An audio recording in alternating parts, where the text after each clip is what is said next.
Paz do Senhor, meus irmãos. Eu vou pedir que você fique de pé para nós lermos a Bíblia, né? Deus abençoe, pastor Adriano, todos os obreiros.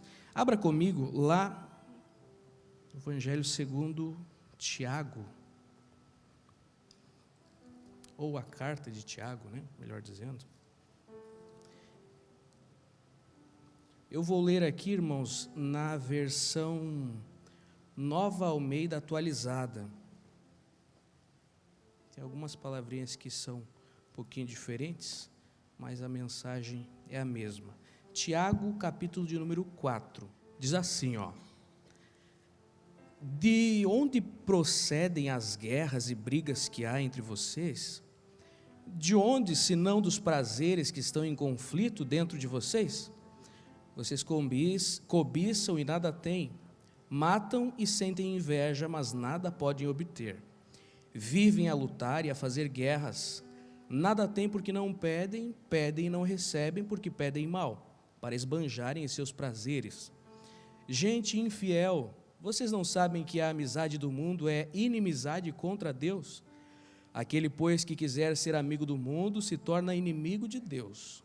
Ou vocês pensam que é vão o que a Escritura diz? É com ciúme que por nós anseia o Espírito, que Ele fez habitar entre nós? Mas Ele nos dá cada vez mais graça. Por isso diz: Deus resiste aos soberbos, mas dá graça aos humildes. Portanto, sujeitem-se a Deus, mas resistam ao diabo, e ele fugirá de vocês. Cheguem perto de Deus, e ele se chegará a vocês. Limpem as mãos, pecadores, e vocês que são indecisos, purifiquem o coração. Reconheçam a sua miséria, lamentem e chorem. Que o riso de vocês se transforme em pranto e que a alegria de vocês se transforme em tristeza. Humilhem-se diante do Senhor e Ele os exaltará. Amém? Até aqui, queridos. Podeis assentar, obrigado pela vossa atenção. Eu creio que a maioria dos irmãos tem a revistinha do Discipulado Família Cristã. E já vem aí uma sequência de algumas terças-feiras falando sobre essa temática tão importante para todos nós, para a sociedade atual. Nós precisamos interceder pelas famílias que são a base, né? Já aprendemos sobre a família como projeto de Deus, o papel do marido, da esposa, sobre os filhos como bênção do Senhor. E agora a lição de número 7 fala um pouquinho sobre relacionamento familiar. Enfrentando conflitos à luz da Bíblia Sagrada. A Bíblia nos traz diversos exemplos de situações de embate, de conflito, mas também a Bíblia nos traz um manual, a maneira correta de nós resolvermos essas situações. Eu escolhi esse texto, e o texto de Tiago é bem forte, bem contundente, talvez nem dê para nós aprofundarmos no que Tiago está escrevendo, mas o contexto geral combina exatamente com esta lição que nós vamos falar nessa noite, sobre os conflitos que existem dentro das famílias e que devem ser resolvidos à luz da Bíblia Sagrada. Muitos irmãos aqui, neste culto, neste ambiente, são casados. Alguns ainda estão a caminho deste casamento, jovens, adolescentes. Os que são casados já sabem, já passou algumas experiências, já sabe que nem tudo é um mar de rosas. Essa expressão é usada na lição. Mas também não pode ser um mar de espinhos, precisa ter um certo equilíbrio. E a lição vai nos dar algumas dicas de como nós procedermos para vivermos em harmonia, com paz, com alegria, com felicidade, com unidade na nossa família. Veja que temos conflitos, temos dificuldades no casamento, mas essa não é a perfeita vontade do Senhor para os lares. A Bíblia diz em algumas passagens qual é a perfeita vontade do Senhor. A boa, perfeita, agradável vontade do Senhor. Que possamos viver com paz, com alegria. Jesus disse: eu vim para que tenham paz. A minha paz vos dou.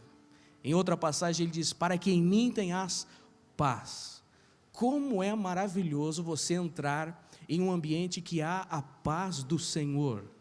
Inclusive é o nosso cumprimento assembleiano, a paz do Senhor. Uma casa em que a paz habita, reina. Não é uma casa onde não tem diferenças de ideias, mas é onde tudo é resolvido com a bênção de Deus. A vontade do Senhor é que nós tenhamos a paz, a alegria, a felicidade. A Bíblia vai dizer que o ladrão veio para roubar, matar e destruir, mas Jesus veio para dar vida e vida com abundância. Esse é o propósito do Senhor para os nossos relacionamentos, para o casamento saudável, para a convivência de pai com filho e demais familiares. Vida em abundância. Acontece que, devido à pecaminosidade humana, houve a brecha para entrarem os conflitos. Veja o que diz aqui na Bíblia Sagrada, em Tiago 4:1, que nós lemos. Tiago faz uma pergunta retórica, ele pergunta: de onde vêm as guerras, as brigas? Ou, usando o texto da lição, os conflitos. E aí ele já logo responde: dos prazeres que estão em conflito dentro de vocês, das inclinações carnais, a partir do momento da entrada do pecado. A lição vai ser bem taxativa, dizendo: a origem dos conflitos é o pecado. Pensa que antes da queda, o Senhor havia preparado o jardim, colocado Adão, posteriormente feito a sua esposa, abençoado a união dos dois. Imagina um ambiente perfeito e maravilhoso. Só de nós pensarmos já dá vontade de nós nos transportarmos para lá. Um local de paz e harmonia. Outro dia conversava com um irmão a respeito do desejo que ele tinha de comprar uma chácara para estar mais perto da natureza. Imagine lá nos primórdios, tudo perfeito. O Senhor, conhecendo todas as necessidades do ser humano, o colocou num lugar que ele tinha todas as possibilidades para a sua subsistência. E ainda um diferencial: o Senhor passeava no jardim na viração do dia. Coisa maravilhosa. Mas a queda trouxe alguns conflitos. O pecado humano começou a trazer dificuldades para esta perfeição, este relacionamento humano. Um lugar onde era de amor, de harmonia e de paz, agora começa a ter intrigas, desavenças, e logo já acontece um homicídio. Depois da queda do homem, o pecado começou a surgir. Começaram então a surgir desentendimentos, incompreensão, infidelidade, solidão, rivalidade, ciúmes. E desde então, filhos brigam por ciúmes, casamentos acabam em divórcios, irmãos deixam de se falar, namorados rompem. Acontece tudo aquilo que está escrito lá na carta de Paulo aos Gálatas, que fala sobre as obras da carne. Gálatas 5, 19 ao 21 vai dizer assim, ora, as obras da carne são conhecidas e são elas: imoralidade sexual, impureza, libertinagem, idolatria, feitiçarias, inimizades, rixas, ciúmes, iras, discórdias, divisões, facções, invejas, bebedeiras, orgias e outras coisas semelhantes a essas. Já declaro a vocês, como já preveni antes, que os que praticam tais coisas não herdarão o reino de Deus. Se nós formos deixados à inclinação da carne, às obras da carne, não há casamento que persista. Não há família que resista, não há relacionamento, seja de pai e filho, seja entre os cônjuges, que persista, porque nós precisamos da contínua intervenção do Senhor, da presença contínua do Espírito Santo dentro dos nossos lares. O Senhor pode restaurar casamentos, o Senhor pode restaurar um coração ferido, um coração amargurado, seja para com o pai, com o filho. O Senhor pode curar uma família. Portanto, Jesus é a solução para a sociedade. Se traçar a linha de raciocínio que a sociedade é formada por famílias, aquela grande expressão, a máxima, a célula-mãe da sociedade. Então, prezemos pelas famílias.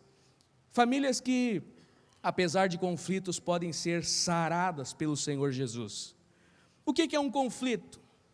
É uma briga, pastor? É quando discutem, se agridem? Pode ser também. Mas às vezes divergências de ideias podem gerar conflitos. Lá no dicionário vai dizer: o conflito é uma oposição de interesses, sentimentos, ideias, até mesmo uma luta, uma disputa, um desentendimento, uma briga ou até mesmo uma confusão. Podem ser desentendimentos por quaisquer que sejam as razões, embates, discussões, até mesmo com injúrias e ameaças, desavenças. Será que isso acontece nos casamentos? Acontece, e muito. Palavras que ferem. No calor da emoção, cheio de ira, talvez no coração, fere com palavras. E o Senhor precisa aplainar as nossas vidas, precisa aplainar o casamento. Acontece que esses desentendimentos que acontecem no casamento precisam ser resolvidos. A Bíblia vai dizer lá em Amós 3:3, vai fazer também uma pergunta, dizendo: andarão dois juntos se não estiverem de acordo? Não consegue permanecer junto. Então, quando começam esses conflitos, esses desentendimentos, precisam ser solucionados, precisam ser resolvidos. E esse discipulado Família Cristã vai enfatizar que não pode simplesmente passar por cima e deixar isso ir crescendo no coração, até que vire aquela grande bola de neve, em que um está bravo com o outro e já não sabe nem por onde começou a intriga. Precisam ser resolvidos, mas resolvidos de uma maneira cristã, de uma maneira sadia. O Senhor nos instrui a fazermos isso. São citados alguns tipos de conflitos. A Bíblia nos traz inúmeros exemplos para que nós possamos aprender com eles. A Bíblia não é um livro de conto de fadas, por isso não esconde a humanidade ou os erros dos seres humanos, e também apresenta a maneira como Deus pode sarar, curar. Veja alguns exemplos que são citados na Bíblia. Conflitos entre os cônjuges. Traz um exemplo aqui de Abraão e Sara, lá em Gênesis 16:5, quando eles se desentenderam porque a esposa não podia ter filhos. E não só por isso, depois de uma sequência de erros, de sugestões, de achismos, um queria ajudar Deus, o outro aceitou a sugestão, e olha as consequências que trazem até para os nossos dias atuais. As duas famílias que foram geradas a partir de Abrão. Um conflito que teve uma causa também da bigamia e trouxe problemas para a família e para as gerações futuras. Tem conflitos entre os casais, a Bíblia registra. Tem também registrado na Bíblia alguns conflitos entre pais e filhos. Por exemplo, Davi e Absalão. Quando Davi foi perseguido pelo seu filho, que tinha desejo de matá-lo. Quando Absalão tirou a vida do próprio irmão. Quando Absalão roubou o trono do seu pai. A maneira com que o coração deste homem, não era mais jovem, a maneira com que o coração deste homem já estava procedendo para com o seu pai, falta de mover de Deus, de Bíblia Sagrada, falta do Espírito Santo. Há conflitos entre os irmãos e a Bíblia também registra isso. O exemplo de Amnon e Tamar, que envolve também essa história de Davi, como ela foi humilhada, como houveram conflitos, como alguém foi morto, como alguém usurpou o trono devido a este conflito entre os irmãos. E também o primeiro homicídio que é registrado na Bíblia, a morte de Abel por seu irmão Caim, por inveja. Temos conflitos, irmãos. A Bíblia não esconde, não mascara. Temos desentendimentos dentro dos lares. Mas isso não precisa encerrar um relacionamento, encerrar um casamento. Não precisa separar pais e filhos. Pode ser corrigido, pode ser restaurado. E por que aconteceram esses conflitos que a Bíblia registra aqui? Algumas causas são citadas, pelo menos 4 causas são citadas aqui. Primeira causa que é citada aqui no nosso livro do Discipulado Família Cristã: finanças.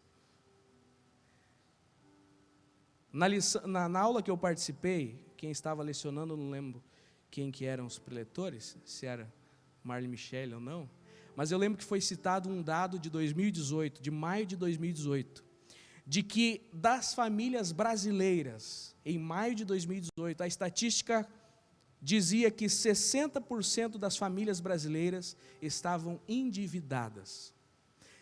22% das famílias estavam super endividadas, ou seja, uma dívida crescente que demoraria um longo tempo para colocar tudo certinho, para colocar em ordem as finanças. Finanças é um dos motivos de grande desavença hoje.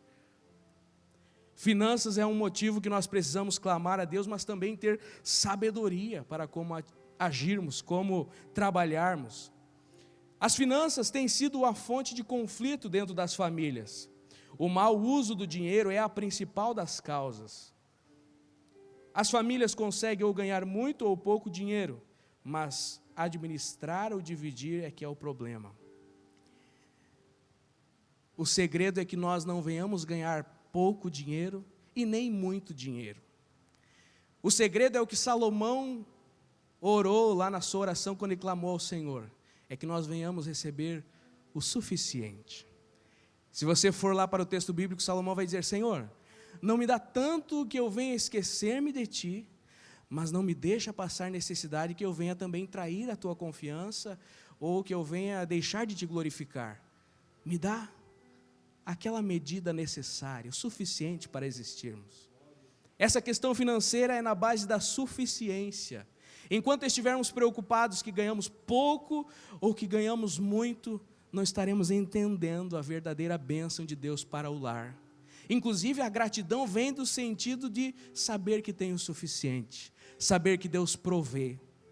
Alguém que tem o suficiente, ele consegue abençoar outras vidas. Ele entende a graça do Senhor, a prosperidade verdadeira sobre o seu lar. Quantas famílias se separando. Ou pior, quantos filhos se digladiando para dividir a herança. Precisamos ter sabedoria nesse ponto também. É preciso sabedoria para trabalhar, seja na maneira de adquirir, mas também de gastar os valores. É preciso economizar juntos. E estar juntos é o diferencial. Vai enfatizar a unidade. É preciso que o cônjuge estejam em comum acordo. Não podem tomar decisões unilaterais. Casamento é esta aliança, precisa os dois andar juntos. Precisa esse diálogo antes de fazer um investimento. Quantas famílias passando necessidade porque um tomou a decisão de comprar um veículo novo e o outro de comprar bolsas ou sapatos ou roupas novas, ou qualquer que seja um outro bem material, e chega o final de mês, as contas do cartão não é possível pagar. Acontece demais, porque não há esse diálogo, essa conversa, não trabalham juntos. Inclusive eu lembro que eu participei de algumas palestras antes do meu casamento, graças a Deus, e era ensinado nas palestras para noivos como era importante juntar o salário de ambos para então fazer o orçamento doméstico mensal. E a gente ouvia na boca, na maneira de falar de alguns, o meu salário, o salário dele, ou o salário dela. É importante que tenha unidade em tudo o que fizer. Assim o Senhor abençoa. Busque a Deus, coloque os propósitos diante de Deus. Não é pecado não comprar o carro novo, o exemplo que eu citei. Também não é comprar outros bens, mas diante de Deus, em comum acordo. Assim as finanças vão bem. O dinheiro é um grande desafio para todos. O que diz lá em Timóteo 6:10? Diz assim, o amor ao dinheiro é a raiz de todos os males. Alguns nessa cobiça se desviaram da fé e atormentaram a si mesmos com muitas dores. Queria ter.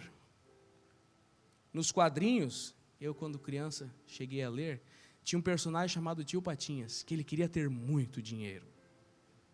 Ele não tinha cônjuge, mas se tivesse, provavelmente era daqueles que não deixava gastar nem com a coisa que é necessário para o dia a dia, para a higiene, para a alimentação. Ele queria sentar em cima do dinheiro. O amor, apegado a ter grandes cifras, a ter grandes valores. Que Deus limpe o nosso coração. Se em qualquer momento tivermos esse sentimento, que o Senhor purifique e nos dê graça. Que tenhamos o que é necessário. Os casais que são sábios, eles buscam a orientação na palavra de Deus. Eles vivem unidos e eles recebem a bênção de Deus. Eles se contentam com o seu sustento e não fazem dívidas.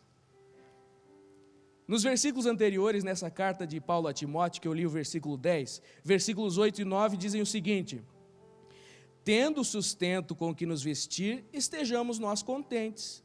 Mas aqueles que querem ficar ricos caem em tentação, em armadilhas e muitos desejos insensatos e nocivos que levam as pessoas a se afundar na ruína e na perdição. Se Deus provê, Deus dá tudo o que nós precisamos. Não precisa estar ansioso, não precisa estar perdendo o tempo familiar. Sabedoria, planejar juntos, colocar no orçamento familiar. As finanças são um dos motivos de alguns problemas nos casamentos. Provérbios 22:7 vai dizer assim, o rico sempre dominará sobre o pobre, e o que empresta se torna servo. O que trabalha com dinheiro emprestado se torna servo. Precisamos vigiar. O outro texto que é citado ali, Salmo 133:1, diz, quão bom e quão suave que os irmãos vivam em união. No casamento, principalmente, precisa haver unidade. Outro ponto que é citado aqui, outra causa, serão citadas 4 causas. A rivalidade. Será que existe isso? Muito. Hoje em dia, inclusive, com esta doutrinação que existe aí, bastante. Rivalidade entre o casal. Uma concorrência, seja pelo quanto ganho, pela quantidade de diplomas que adquire, pelo quanto manda na casa, pelas decisões que toma. Não pode. Nós já aprendemos nas terças anteriores qual é o papel exato do marido e o papel exato da esposa. Precisa ter unidade, não pode ser uma competição dentro da casa. A velha disputa pelo domínio de poder entre os cônjuges e também de atenção entre os filhos é a rivalidade que causa os conflitos dentro da casa. É necessário que marido e mulher tenham sabedoria para exercer a sua função sem intervir na função do outro. E quanto aos filhos que desejam atenção, desejam a aprovação dos pais, isso lhes causa desavença, desentendimento. Quando há preferências, pega o exemplo de Jacó e Esaú. Cada cônjuge tinha preferência por um, gerou rivalidade entre os dois, a ponto de negociar a primogenitura, o outro enganar o seu pai, e depois ficou uma guerra que separou também 2 nações inimigas. Que nossos filhos possam trabalhar unidos, que nós sejamos unidos com os nossos irmãos, que não haja rivalidade entre nós, que nós possamos nos alegrar quando o irmão é abençoado, seja o irmão do sangue ou o irmão espiritual. Se ambos os cônjuges trabalham fora, que o marido se alegre com a promoção da esposa. Se a cifra que vem no salário dela é maior, glória a Deus. É de ambos, ambos estão sendo abençoados, e vice-versa, se for dele, amém. Não pode humilhar, não pode ser rival. Que cada um não atente cada um para o que é propriamente seu, mas cada qual também atente para o que é dos outros, e esteja feliz. Outro ponto que causa contenda é a disciplina dos filhos. Há diferenças na maneira que os cônjuges foram educados, foram criados num ambiente familiar diferente, e agora eles terão que educar e disciplinar os filhos juntos. Quando a gente faz uma cerimônia de casamento, a gente fala. Jovens, às vezes, com 20 anos, alguns com mais idade, imagina 20 anos de uma cultura, de uma maneira de ser corrigido, de conversar, ou de passar a pasta na escova de dente. Tem diferenças, divergências. Então, a maneira que vai educar os filhos precisa ser em conjunto, em comum acordo. E não somente em comum acordo, mas precisa um padrão na maneira com que vai trabalhar a disciplina dos filhos. A Bíblia vai nos ensinar que devemos educar a criança no caminho que ela deve andar. Provérbios também diz que quem ama não hesita em disciplinar o filho. Precisa ter o comum acordo do casal na maneira de disciplinar, de educar. Não pode demonstrar preferência entre os filhos. Precisa tratar todos iguais. Outro ponto e último ponto de conflito que existe, ou causa de conflito, é a questão familiar. Quando há o casamento, não há mais 2 famílias separadas. Tornou-se uma família só. É muito comum ouvir o esposo falar para a esposa: a tua mãe está chegando aí, Ou a esposa fala, os teus parentes estão vindo aí. Existem casais que deixam bem claro, a minha família é minha família, e a tua família é tua família. E só para lembrar, a minha família é melhor que a sua. Infelizmente. Talvez não entenderam direito quando casaram. Agora é a família de ambos, glória a Deus, uma família abençoada. Tem divergências, mas é de ambos. O exemplo maravilhoso que nós temos na Bíblia Sagrada sobre isso é o exemplo de Ruth. Já havia morrido seu marido, mas ela ficou com a sua sogra. Quando a sogra disse, Ruth, pode ir embora, vai junto com o teu povo. Ela disse, não, agora o teu povo é o meu povo e o teu Deus é o meu Deus. Aonde você for, eu vou junto. E através da vida de Noemi, Ruth foi abençoada. Precisa ter esta unidade, este companheirismo, esse entendimento. E como que nós vamos fazer para resolver esses conflitos? São citados aqui 6 pontos e nós vamos falar rapidamente desses pontos que são muito importantes. Primeiro, Jesus ensinou na sua palavra que é preciso um confronto, não uma briga, não uma desavença, mas uma maneira de corrigir a situação. Jesus ensinou a necessidade do confronto quando há uma ofensa entre cristãos.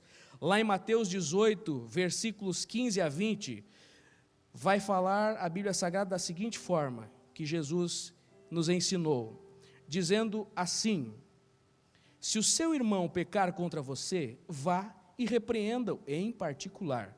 Se ele ouvir, você ganhou o seu irmão, mas se ele não ouvir, leve com você 1 ou 2 pessoas, para que pelo depoimento de 2 ou 3 testemunhas toda a questão seja decidida. Se ele se recusar a ouvir essas pessoas, expõe então o assunto à igreja. Se ele se recusar a ouvir também a igreja, considere-o como gentio e publicano. Em verdade lhes digo que tudo que ligarem na terra terá sido ligado nos céus, e tudo que desligarem na terra terá sido desligado nos céus. Também lhes digo que se 2 de vocês sobre a terra concordarem a respeito de qualquer coisa, isso lhes será concedido por meu Pai que está nos céus. Jesus ensina, é preciso corrigir. Olha o problema que deu uma família em que o pai não chamou o seu filho para corrigir. O exemplo que foi citado antes, o exemplo de Absalão, o exemplo de Amnon e Tamar e Absalão. Vocês sabem da história, como Amnon humilhou a sua irmã Tamar, sua meia-irmã Tamar, e agora Absalão, irmão de Tamar, ficou revoltado, e não viu o pai tomar providências a respeito de Amnon, e ele traçou um plano que depois de 2 anos ele concluiu, e assassinou seu irmão, através dos seus servos. Não foi corrigido. Por sua vez, Absalão também fugiu antes de ser corrigido, e depois simplesmente foi trazido para ficar perto do reinado de Davi. Inicialmente não foi abraçado por seu pai, continuou nutrindo aquele ódio, aquele rancor. Depois, quando ele veio para o reinado, ele usurpou a coroa de seu pai. Falta de correção. É necessário a disciplina, é necessário esse confronto que cura, não para matar, mas para corrigir. A instrução que está sendo dada aqui na Bíblia Sagrada não é que nós devemos procurar alguém para tirar satisfações, mas é procurar alguém para corrigir a situação, para pedir perdão, mesmo se você acha que está com a razão. É necessário deixar a razão de lado, para poder corrigir a situação. É preciso este entendimento, esta compreensão.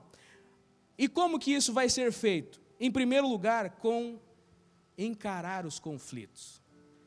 Tem um termo que quando eu fazia a faculdade era citado, chamava assertividade.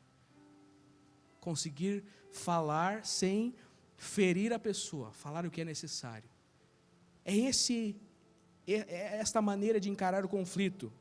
Fugir do conflito não é a melhor solução, mas é necessário apontar e solucionar o mais rapidamente possível. É por isso que muitos casamentos que passam às vezes no gabinete pastoral, estão a ponto de se separar, estão de brigas há tantos anos, e às vezes nem lembram qual foi o pontapé inicial daquela intriga, já esqueceu, mas foi nutrindo aquele ódio, foi crescendo o rancor, porque não corrigiu lá no início. Precisa corrigir, precisa encarar a dificuldade. E quando não alcançar o objetivo, pedir ajuda, como foi citado ali por Jesus e registrado por Mateus. É preciso dominar a raiva. Quando sobe o sangue, resolver um conflito dominado pela raiva é impossível. Palavras que ferem, que machucam, que ofendem. Quantas pessoas feridas, quantos casamentos dilacerados. Às vezes a esposa carrega por longo tempo palavras que machucaram. Às vezes o esposo também, embora aparentemente mais firme, mais duro, também carrega. Que na hora da raiva foi dito aquela palavra. E agora então com o tal do WhatsApp, é fácil se irar e mandar aquele áudio, seja para o cônjuge ou para outras pessoas. Paciência, temperança, pedir graça de Deus. Não podemos fazer nada dominados pela raiva. A Bíblia aconselha em Provérbios 29:11 que é necessário dominar a raiva para não cometer algo que se arrependa depois. Diz assim, o tolo derrama toda a sua ira, mas o sábio se domina e se reprime. Autocontrole, domínio próprio, fruto do Espírito. Que Deus nos conceda isso cada dia mais. Precisa dominar sobre a sua raiva. Um exemplo bíblico que é citado ali, Caim, uma pessoa que não dominou seus instintos, causou uma grande desgraça na sua família. Ele foi lá e matou o seu irmão. Tantos outros exemplos de pessoas que tomaram decisões iracundas. Quem facilmente se ira faz tolices, mas o homem ajuizado é paciente. Terceiro ponto para ajudar a resolver os conflitos: ouvir atentamente. Por incrível que pareça, na época que nós estamos, em que existem milhares de meios de comunicação, ou formas de comunicação, nós temos dificuldade na comunicação. Nós às vezes não conversamos, não dialogamos, e assim não resolvemos os problemas. É necessário ouvir atentamente. Ser um bom ouvinte é um segredo para solucionar grandes conflitos, assim também como guardar o momento correto para responder. Precisa ouvir, precisa sentar e ouvir, mas não dá tempo, a correria é grande. Precisa dar prioridades a conversar com o cônjuge, com o filho.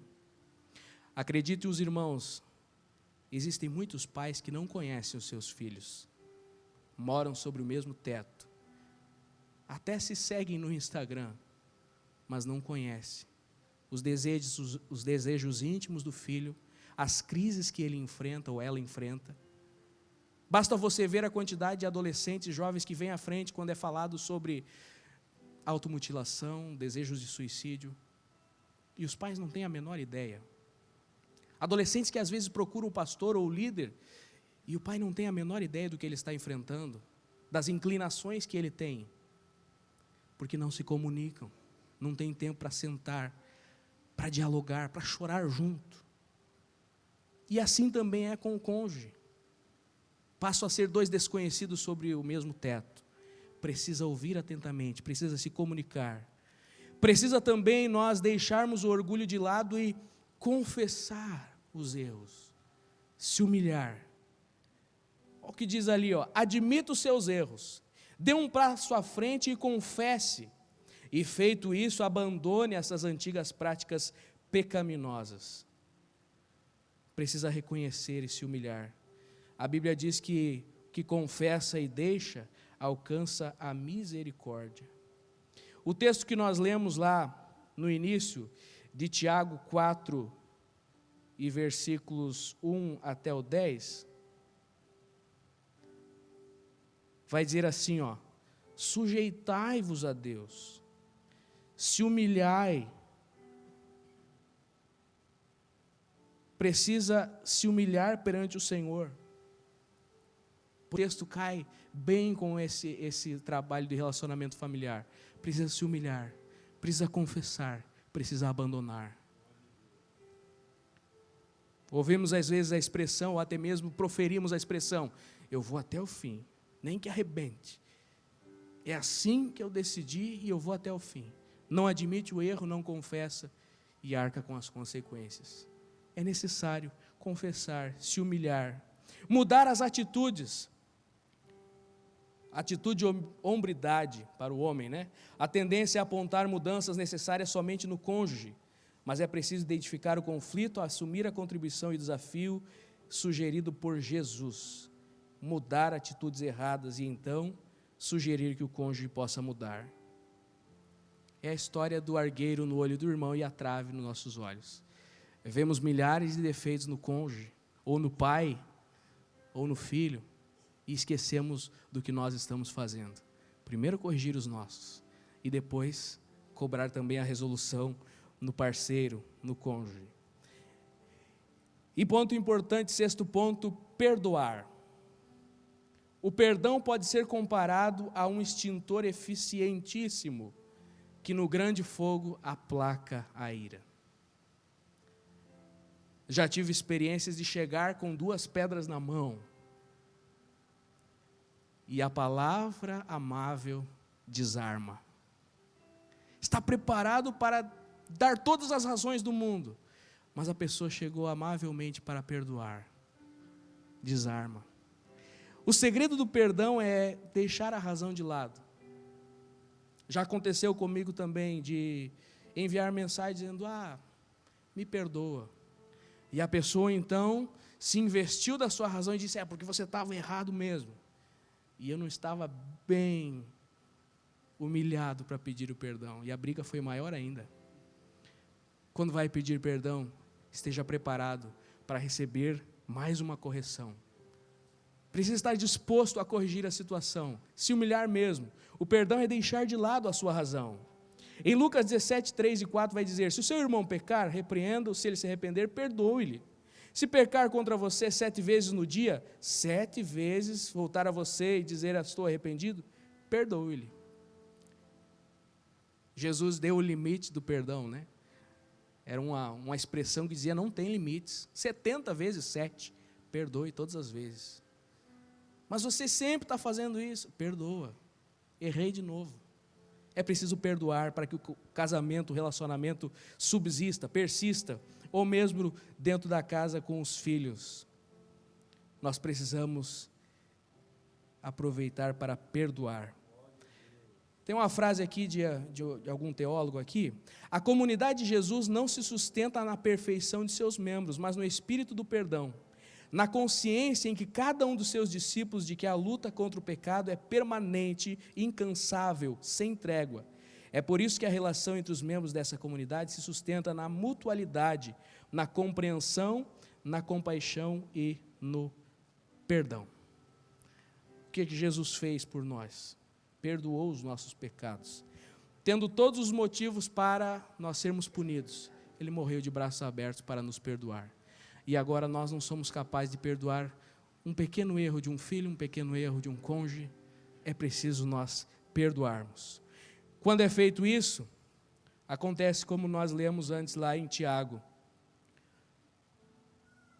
Tiago capítulo 4, versículo de número 10. Humilhem-se diante do Senhor e Ele os exaltará. Se houver esses 6 pontos, especialmente o perdão dentro do relacionamento, o Senhor vai abençoar este casamento. O Senhor vai transformar em bênção, em alegria, em motivo de exemplo para outros. Independente de qual esteja a situação, Deus pode restaurar. Precisamos desta sabedoria do alto nos nossos relacionamentos. Vamos ficar em pé e fazer uma oração, irmãos? Pelo relacionamento, pelos casamentos, especialmente, mas também pelo relacionamento de pais e filhos. Talvez tenha chegado alguém aqui hoje que falou palavras que feriram a esposa antes de vir para a igreja. Talvez tenha que pedir perdão. Ou filhos que proferiram palavras que feriram seu pai, ou atitudes que sabe que está magoando seu pai, não importa a idade, jovens ou adultos também. Vamos orar por estes, vamos orar por nós também, que Deus nos dê sabedoria, amém? Feche os olhos comigo. Senhor, nós estamos na Tua presença e nós pedimos a Tua misericórdia sobre os nossos lares. Queremos ter casamentos abençoados, queremos, Senhor, educar filhos nos Teus caminhos, que nós possamos ser imagem perfeita de Cristo para aqueles que estão ao nosso redor. Ajuda-nos a perdoar, ajuda-nos, Senhor, a nos humilharmos. Guia-nos, Senhor, da maneira que Tu queres lá dentro da nossa casa. Que haja diálogo entre este casal. Que possa haver, Senhor, a compreensão. Senhor, venha guardar a boca deste homem para que não venha proferir palavras que ferem, que magoam. Sê também benevolente para com essa esposa e dá sabedoria para que ela não venha ferir com palavras. Para que dentro deste lar tenham sabedoria para solucionar, ajustar qualquer que seja o conflito, e o Teu nome seja glorificado, que possam ter a harmonia, a paz, de orar juntos, e receber a bênção no lar, a presença de Deus, como acontecia lá no início, no Jardim do Éden, que o Senhor tinha prazer em passear dentro daquele lar abençoado. Que seja também assim nas nossas casas, nos nossos lares, Senhor, que Tu possas habitar e reinar, que nós possamos Te glorificar em tudo. Te agradecemos nessa noite em nome de Jesus.